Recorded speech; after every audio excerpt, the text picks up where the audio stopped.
नमस्कार दोस्तों, बहुत बड़ी खबर हमारे उन पेंशनधारकों के लिए आ गई है जिनको ओआरओपी थर्ड रिवीजन का लाभ अब 1 महीने के बाद मिलने वाला। जी हाँ, आप सभी पहले तो देखिए 24 मई 2024 सबसे लेटेस्ट, सबसे बड़ी खबर, पेंशन धारकों को लेकर सबसे ताज़ा खबर।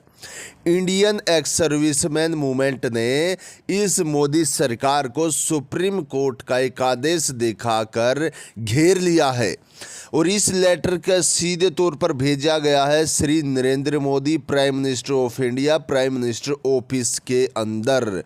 जी हाँ, मामला है वन रैंक वन पेंशन का। इतनी लंबी जर्नी जो चल रही है हमारे भूतपूर्व सैनिकों का, जो संघर्ष जो चल रहा है, और बहुत ही सुंदर, अति सुंदर 2 लाइनों के साथ इस लेटर को शुरू किया गया। साथियों, क्या है वो लाइनें, वो भी एक बार आप देखिए। Soldier and god are remembered only during danger, यानी कि सैनिकों और भगवान को खतरे के समय पर ही याद किया जाता है। डेंजर पास्ट, खतरा टला, गॉड इज फॉरगेटन, भगवान को भुला दिया जाता है। द सोल्जर्स इज स्लाइज्ड, और सैनिकों को महत्वहीन, यानी कि उनको साइड कर दिया जाता, कोई महत्व नहीं दिया जाता खतरा टलने के बाद।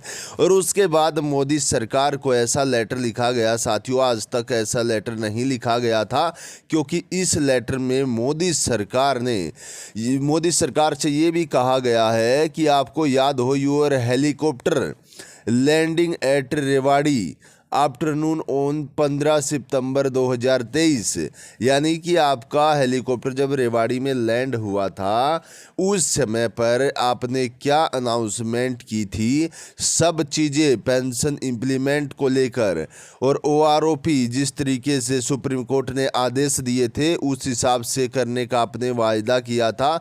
लेकिन आपने एक भी वायदा पूरा नहीं किया, आपने तो ओआरओपी की डेफिनेशन ही बदल दी। उसके बाद देखिए साथियों, यहाँ पर एक और, the long pending justified demand of OROP adjourned to by government of the day are still a little away from the actual definition of OROP. This is submitted for the kind continuation of the Honorable Prime Minister make OROP reach the destination, यानी कि सीधे तौर पर हमारे देश के प्रधानमंत्री ने जिस तरीके से प्रधानमंत्री पर भरोसा करते हुए हमारे सभी भूतपूर्व सैनिकों ने उनको वोट दिए थे, ऐसा उस पर अपने वादों पर देश के प्रधानमंत्री खरा बिल्कुल भी नहीं उतरे हैं। Sir, with the play of word, the original definition and concept of OROP has been completely deleted, and instead of one rank one pension it has become one rank different pension और 1 rank 5 pension.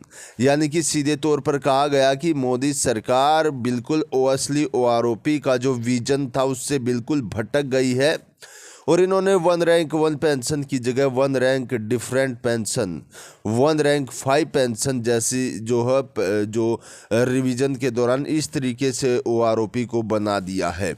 उसके बाद, sir, the financial effect work by them honourable रक्षा मंत्री late Shri Manohar Parrikar in July 2015 was 8298 crore जो है, यानी कि सीधे तौर पर कहा गया कि जिस तरीके से 2015 के अंदर 8298 करोड़ का बजट पास किया गया, ये कोई हैवी बजट नहीं था। हमारे पेंशन धारकों के हिसाब से ये इतना हैवी नहीं था जितना सरकार इसको दिखा रही है। और आगे इस लेटर में सरकार को 1 रैंक 1 पेंशन की परिभाषा भी समझाई गई है। साथियों, आप देखिए, उन्होंने कहा है कि नाउ इन 2024 में we request you to fulfil your assurance and implementation of full OROP, यानी कि आपको 2024 के अंदर जब रिवीजन करें आप ओआरओपी थर्ड रिवीजन का, तो उसमें ठीक तरीके से पेंशन को रिवीजन करना, पहले की तरह मत करना।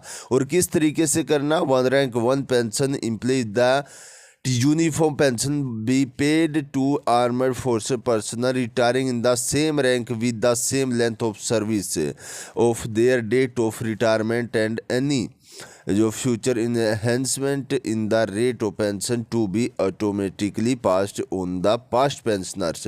यानी कि आप जब पेंशन रिवाइज करते हो, आप ये मत देखना 2006 के बाद रिटायरमेंट आए, पहले रिटायरमेंट आए, आप सभी को सेम लेंथ ऑफ सर्विस के अकॉर्डिंग उनकी पेंशन रिवाइज करना, ताकि सभी को समान फ़ायदा हो सके। ये ना हो कि किसी को कम किसी को ज़्यादा, ये असली वाली रैंक वन पेंशन रिवाइज की जाए। उसके बाद मेजर जनरल सतबीर सिंह के यहाँ पर साइन है, यहाँ पर मोहर लगी हुई है, और हमारे देश के रक्षा मंत्री को ये लेटर फॉरवर्ड किया गया है। जनरल मनोज पांडे को, एयर चीफ मार्शल वी.आर. चौधरी को भी ये लेटर फॉरवर्ड किया गया, यानी कि सीधे तौर पर सरकार तक ये लेटर पहुंचा दिया गया, सुप्रीम कोर्ट का जो हवाला दिया गया है उसके अनुसार। तो आपकी इसके बारे में राय क्या है, कमेंट बॉक्स में ज़रूर बताइए। हमें तो बहुत महत्वपूर्ण लेटर दिखा है ये, कि जो सरकार के पास पहुँचाया गया है। आपकी इसके बारे में राय ज़रूर बताइएगा। क्या आप हमारे भूतपूर्व सैनिकों के साथ हैं? तो कमेंट बॉक्स में यस भी लिख सकते कि हाँ बिल्कुल ऐसे ही होना चाहिए। आज की वीडियो में इतना। सभी हमारे पेंशन धारकों को जय हिंद, जय भारत।